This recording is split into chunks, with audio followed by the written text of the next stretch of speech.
പണിമുടക്ക് പൂർണ്ണ വിജയമാണ് സാർ. കുഴപ്പങ്ങളൊന്നുമില്ലല്ലോ?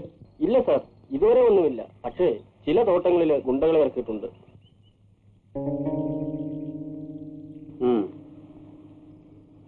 മിസ്സിസ് മാത്യുവിനോട് വിവരം പറയും. ആരാ? എന്ത് വേണം?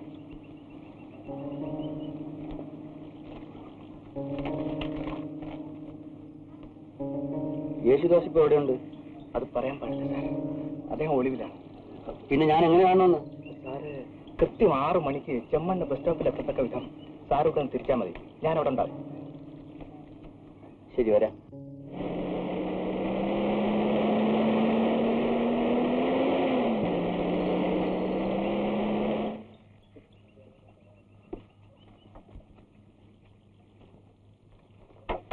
ഹലോ സാറേ, സാറോടാ ചെമ്മണ്ണൂര്. ചെമ്മണ്ണൂരാ? ഞങ്ങൾ അങ്ങോട്ടാണ്.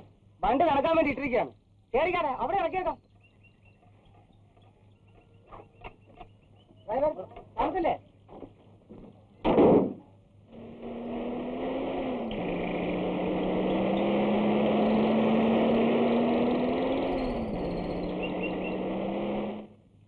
അച്യുതനെ ഉൾപ്പെടുത്തിയാൽ കേസിന് രാഷ്ട്രീയ സ്വഭാവം വരും. പറഞ്ഞു കേട്ടിടത്തോളം എനിക്കും അങ്ങനെ തോന്നുന്നു. ചാർജ് ഷീറ്റ് കൊടുക്കുന്നതിന് മുമ്പ് പ്രതികളെ എല്ലാം കസ്റ്റഡിയിൽ എടുക്കാനാണ് എന്റെ നോട്ടം. വളരെ നല്ലത്. ഈ സാറിനെ കാണാൻ ഒരാൾ വന്നിട്ടുണ്ട്. വരാൻ പറയണം. യേശുദാസിനെ പറ്റി വല്ല വിവരം കേട്ടോ?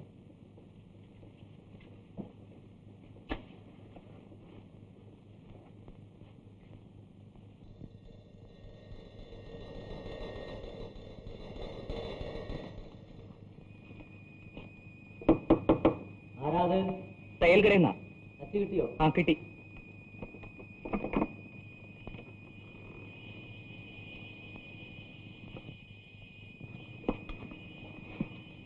ഇങ്ങെത്താൻ കുറെ ബുദ്ധിമുട്ടിയില്ലേ? എനിക്കിത് പുതിയ അനുഭവമല്ലേ. വരൂ.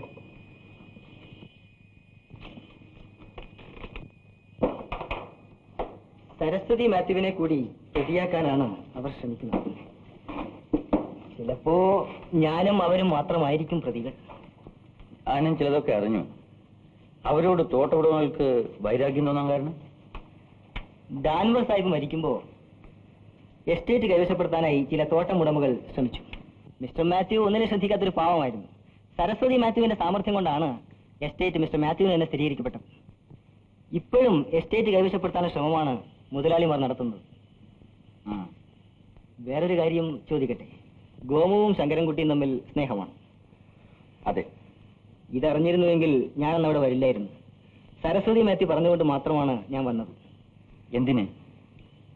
അവളെ എത്രയും വേഗം എന്നെ ഏൽപ്പിക്കണമെന്ന് അവർക്ക് ആഗ്രഹമുണ്ട്. ആരാഗ്രഹിച്ചാലും അത് നടപ്പില്ല. ശങ്കരൻകുട്ടി തെറ്റിദ്ധരിച്ചിരിക്കുകയാണ്. ഗോമു എന്റെ അനിയത്തിയാണ്. ഞങ്ങളുടെ രണ്ടുപേരുടെ അച്ഛനമ്മമാർ ഒന്നാണ്. എനിക്ക് കാണാൻ വേണ്ടി അല്ല ശങ്കരൻകുട്ടിയെ വരുത്തിയത്. അതാ ആ മുറിയിലേക്ക് ചെല്ലൂ.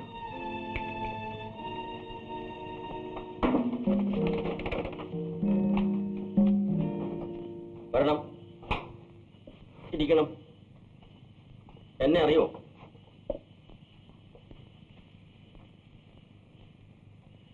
നിങ്ങളെ ഒരു പ്രാവശ്യം ബസ്സിൽ വെച്ച് കണ്ടിട്ടുണ്ട്. പക്ഷെ നായരൊന്നല്ലേ? കണ്ടിട്ടുള്ളത് ശരിയാ, പക്ഷേ പേര് അച്യുതൻ നായർ. പേര് നല്ല പരിചയം തോന്നുന്നു. ശങ്കരൻകുട്ടിയെ ഞാൻ ധാരാളം പ്രാവശ്യം കണ്ടിട്ടുണ്ട്. നമ്മുടെ പപ്പുണ്ണിയുടെ വീട്ടിൽ ഞാൻ സാധാരണയായിട്ട് ഒളിവിലിരിക്കാറ് പതിവുണ്ടായിരുന്നു. നിങ്ങളവിടെ ഗോമുവിനെ കാണാൻ വരുമ്പോൾ ഞാൻ താക്കോൽ പഴുതിൽ കൂടെ നിങ്ങളെ കണ്ടിട്ടുമുണ്ട്, സംസാരം കേട്ടിട്ടുമുണ്ട്. ഗോമു എന്നോട് അതൊന്നും പറഞ്ഞിട്ടില്ല. അതാണ് ഞങ്ങളുടെ ട്രെയിനിങ്. ഒളിവിലിരിക്കുന്നവരെ പറ്റി കാമുകനോട് പോലും പറയുകയില്ല. ഒരു ദിവസം നിങ്ങൾ അവിടെ വെച്ച് പോലീസിന്റെ നിന്ന് രക്ഷപ്പെട്ട വിവരം പിന്നീടായിരുന്നു. ഒരാൾ നിങ്ങളെ നിർബന്ധിച്ച് ഡാൻവർ എസ്റ്റേറ്റിലേക്ക് അപേക്ഷ ഏൽപ്പിച്ചില്ലേ? അതെ, അതെന്റെ ആളാണ്. സരസ്വതി മാത്യുവിനെ കൊണ്ട് നിങ്ങളെ അവിടെ നിയമിപ്പിച്ചത് ഞാനാണ്. അപ്പോ സരസ്വതി കട്ടപ്പനയുള്ള ഒരു പാവപ്പെട്ട വീട്ടിലാണ്. ആ കഥ ഞാൻ പറയാം. 22 വർഷം മുമ്പ് പുന്നപ്ര സ്വദേശിയായിരുന്ന ഞാൻ ഒളിവിലായിരുന്നതുകൊണ്ട് തോട്ടം തൊഴിലാളികളുടെ ഇടയിൽ പ്രവർത്തിക്കാൻ വേണ്ടി കട്ടപ്പന പോയി. കമ്മ്യൂണിസ്റ്റുകാരെ വേട്ടയാടിക്കൊണ്ടിരുന്ന കാലമായിരുന്നു അത്.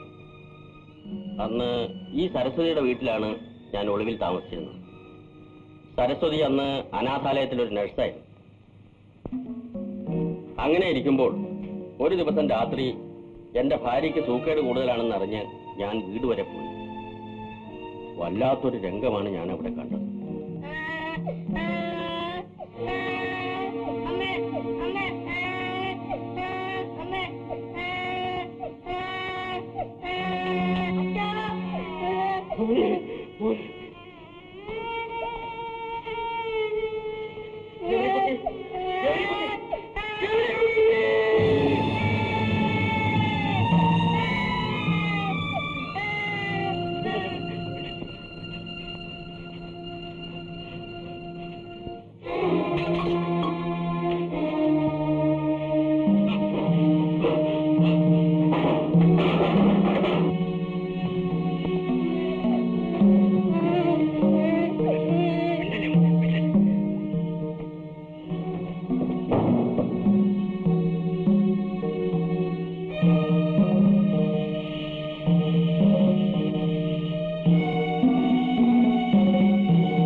സരസ്വതി, നീ ജോലി നോക്കുന്ന അനാഥാലയത്തിൽ കൊണ്ടുപോയി ഈ കുഞ്ഞുങ്ങളെ നീ വളർത്തണം.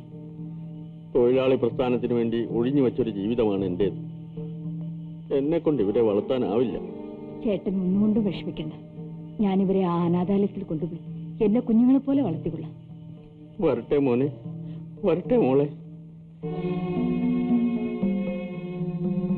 അധികം താമസിയാതെ ഞാൻ ജയിലിലും പോയി. ജയിലിൽ നിന്ന് പുറത്തു വന്നപ്പോഴേക്കും സരസ്വതിയെ മാത്യു വിവാഹം കഴിച്ചിരുന്നു. എന്റെ മക്കളായ ഗോമുവിനെ പപ്പുണ്ണിയെയും ദാസിനെ മറ്റൊരാളെയും വളർത്താൻ ഏൽപ്പിച്ചു. ഗോമുവിന് ഇതൊന്നും അറിയില്ല, ദാസിനെല്ലാം അറിയാം. എന്നാലും ഞങ്ങൾ ഇപ്പോൾ സഹാക്കളായി ജീവിക്കും. ഇതെല്ലാം കേട്ടിട്ട് എനിക്ക് അത്ഭുതം തോന്നുന്നു. ഇതൊക്കെ ഇപ്പോൾ നിങ്ങളെ അറിയിക്കാൻ കാരണമുണ്ട്. ഞങ്ങളെല്ലാം കേസിൽ അകപ്പെട്ടിരിക്കുകയാണ്. പുറമെ നിന്ന് നിങ്ങൾക്ക് പലതും ചെയ്യാൻ സാധിക്കും, വിശേഷിച്ച് ഗോമുവിന്റെ കാര്യം.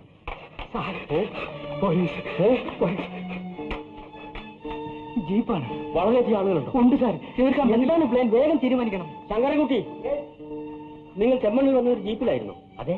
എങ്കിൽ നമുക്ക് അപകടം പറ്റിയിരിക്കും. അതൊരു പോലീസ് ജീപ്പായിരുന്നു. ഈ വീട് ഇപ്പൊ പോലീസ് വളഞ്ഞിരിക്കുക. ഞങ്ങൾ ശ്രമം നടത്തുകയാണ് രക്ഷപ്പെടാൻ വേണ്ടി.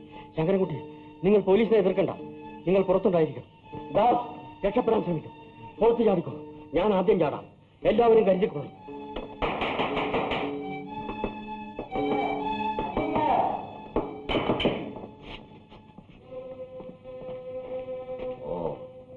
മിസ്റ്റർ അച്യുതൻ നായർ, ഈ കേസ് സംബന്ധിച്ചല്ലെങ്കിലും നിങ്ങളെയും അറസ്റ്റ് ചെയ്യേണ്ടിയിരിക്കുന്നു.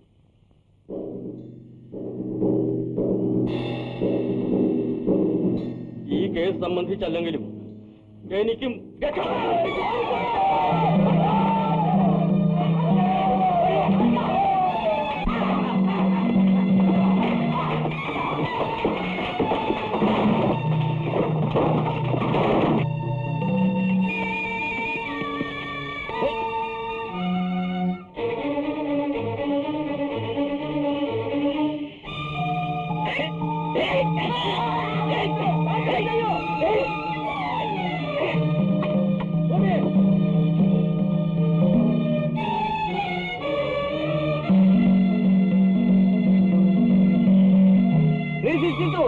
ചെയ്യൂ.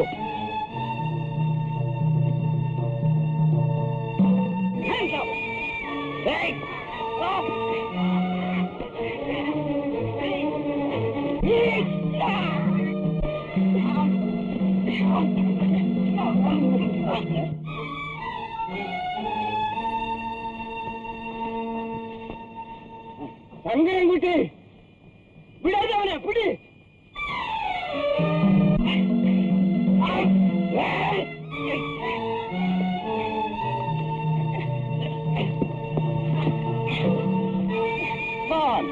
വിടവനെ.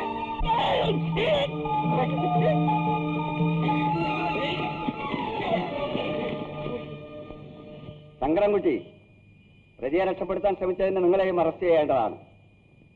തൽക്കാലം ഞാനത് ചെയ്യുന്നില്ല. അങ്ങനെ ഒരു ഔദാര്യം കാണിക്കണമെന്നില്ല. യേശുദാസിനെ കൂട്ടരെയും വാനിൽ കയറ്റു. അച്ഛൻ നായരുടെ രക്ഷപ്പെട്ടു പോയി സാർ.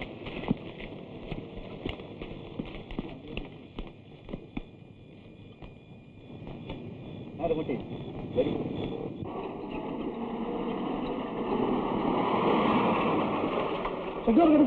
കൊച്ചമ്മയില്ലേ? പകല് ഇവിടുന്ന് പോയതാണ്. നാളെ വരുമെന്ന് പറഞ്ഞു. കൊച്ചമ്മ പോയി കഴിഞ്ഞപ്പോ കുറെ പോലീസുകാർ ഇവിടെ വന്നു. തിരക്കി. കൊച്ചമ്മ ഇല്ലെന്ന് പറഞ്ഞിട്ടും അവര് ബംഗ്ലാവിനകത്ത് കയറി നോക്കി.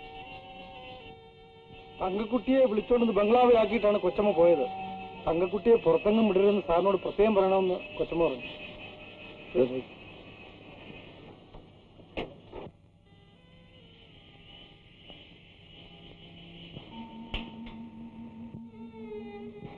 എന്താ കുട്ടി?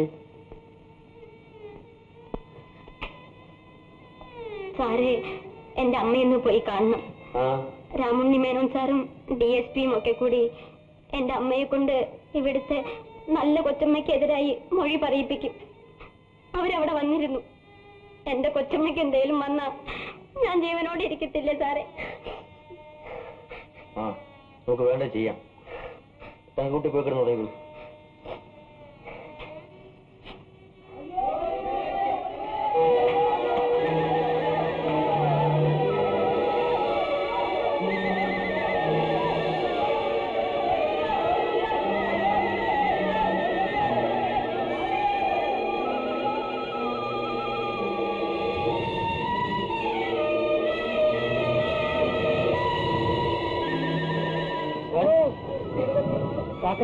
ഈ വീട്ടിലെ 3 കുട്ടികൾ തീയപ്പെട്ട് മരിച്ചുപോയി.